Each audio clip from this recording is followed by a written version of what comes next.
Hey there, on today's training, I'm going to show you how to teach ChatGPT about your business. The goal of this really isn't to have one chat all about your business. The goal of this is to get answers that clarify information for you. For example, the things that you really know in order to train ChatGPT is who is your audience? What are your offers? What are the obstacles your audience faces? Things like, and you may already know them, and that's great if you do, but if you don't, or if you need help clarifying them, this is really what you want to use it for.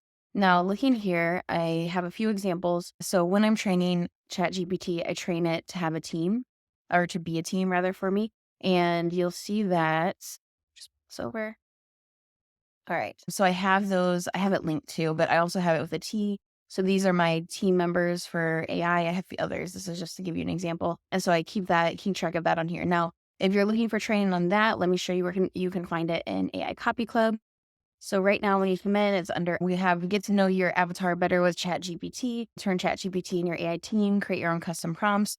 Those things are all in the upgrade. You can also get that. It'll either be here or in a portal within this area. I will update this when that happens. But anyway, if that's what you're looking for, that's where I would go for that. Now going back here, I want to train it about my business with the intention that it can help me make more sales, retain customers, have offers I love, not get stuck in the day to day. So I'm going to ask it first what it wants to know from me. All right, now it's giving me a lot of information that it wants, or a lot of different pieces that it wants information on. This is really helpful if you're working with a business strategist, especially. This would be good if you're working with ChatGPT to help with this, or if you're working with an in-person human strategist. These are all things that are really helpful to have. So what would happen next is that I would answer these questions, and then it would start giving me some advice. But let's say I want to train it, or I want to clarify my messaging on my audience. All right, so here I'm telling it about my audience. I'm going to ask it to summarize and say it back to me in a different way. So there it is. I asked it to summarize the information, tell me anything else it needs to know. It's going to go ahead and answer that. I'm assuming that it's going to ask me a few questions. Now, my goal in this is that once I have this down, I'm going to put it into a Google Doc.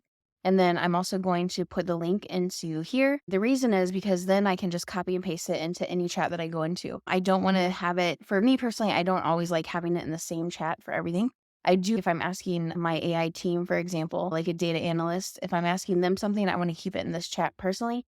But if I have a question about an offer, a question about an objection, a question about a Facebook post that I'm going to make, personally, I like to put it in a new chat. And so then I can just copy and paste the information that it has about my audience and then go from there. So it's asking for some more information. What I would do next is give it the information, and then I would ask it to summarize again. So once it's done that, I don't think it would have any other questions. I could ask if it has follow-up questions, but typically at that point, it's like, nope, I'm good. This is everything that I need to know. Then I copy and paste the information. Like I said, I copy and paste the link to this chat and put it in here, but I copy and paste the information and put it into a Google Doc. Once then that it's in a Google Doc, I can pull from it really easily. I do the same thing with other stuff too. I'm on a lot of summits and stuff, so people ask for my bio, so I'll put it in here, and then I tailor it towards my audience because I already have information about my audience. So really, when you're looking at training it for your business, there's a few different things that you'll want to train, but one is getting clear on your messaging, your mission, your values, your audience, those kind of things, and then saving that, copy and pasting it into here to save you time. And then the other things, like I mentioned, your AI team, your voice. So we're looking at your voice for email writing, for LinkedIn, for Facebook, Instagram, all of those type of things. The personas, that's your audience. Your offers would go here, emails that you want to write, TikToks, and so on. So I hope that helps. But the question again was, how do you teach ChatGPT about your audience? And that's what I always do. So let me go back to the beginning so you can see it. I said I want to teach you about my business with the intention that you can make more sales. So I say the reason I am teaching, or I say what I want it to do, I want to teach it, why I want to teach it, and then how I want it to, like what I want it to know or what I want it to be able to help me with. And then I ask it, let me go back to it. I ask it, what do you need to know? It tells me what it needs to know. And then I go into, all right, what are the specific pieces? Whoops, I went to the wrong one. Hold on. And then I go, what are the specific pieces essentially that it needs to know from me? So it asks that, and then we can go into audience.